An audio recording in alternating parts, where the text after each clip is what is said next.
Rana Foroohar, CNN's global economic analyst and a columnist at the Financial Times. Who recently quit Facebook.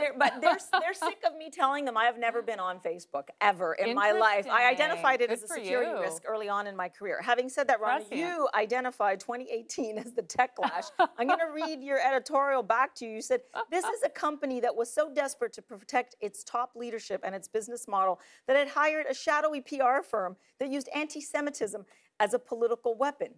Indeed. And here we are. But here's what I say to you. It worked. Their user base continues to grow. They are a very large, formidable platform now, and they say they're doing their best.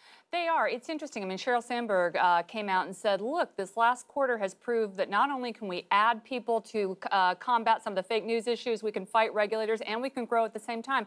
But I tell you something, I think this year is really going to be the turning point, because at the same time that you have all this good news happening with the Facebook shares, you have Senator Mark Warner, for example, Democrat in the U.S., coming out and saying he's crafting new legislation to try and put a price on data so that people know the value of what they're giving away.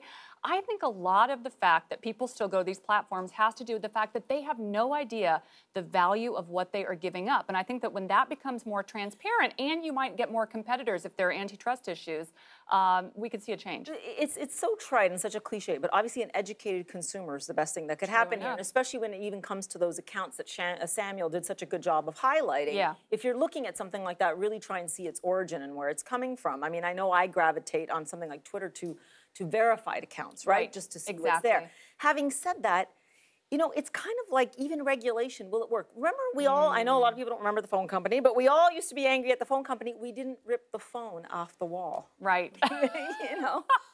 That's what's happening here, Anna. You know, it's true. But again, I'm going to go back to this idea of competition. A lot of people see the privacy issues posed by Facebook and Google and the like, and the competition issues in two separate baskets. I actually see them as being together. And I think that as you get U.S. and EU regulators really boring down and probably bringing some antitrust cases against these companies, it'll be like if you remember 20 years ago when Microsoft was under fire.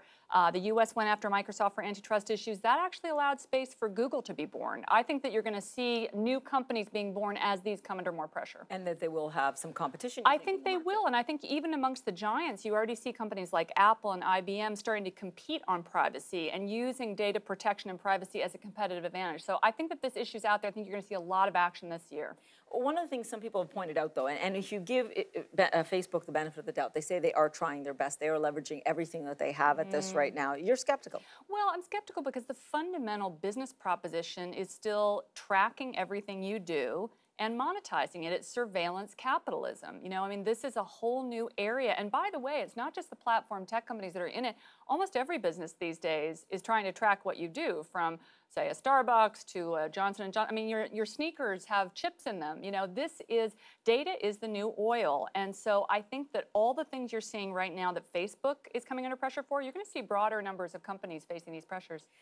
And yet, some people say that because of definitely deep pockets and them getting in on the ground floor in terms of regulation, that it's actually Facebook that's going to be the winner in any kind of regulatory fight. You know, it's interesting. I mean, certainly in Europe, GDPR, which is the new privacy regulation that rolled out this past year, it favors the big players in the sense that they have the money to actually enforce these rules and to comply. Smaller players don't have that legal muscle. But I think we're in the beginning stages of a war. This is the first battle. This is really going to be, I think, the new too big to fail battle in some ways. It's going to be big tech versus regulators, just as the way it was with the banks.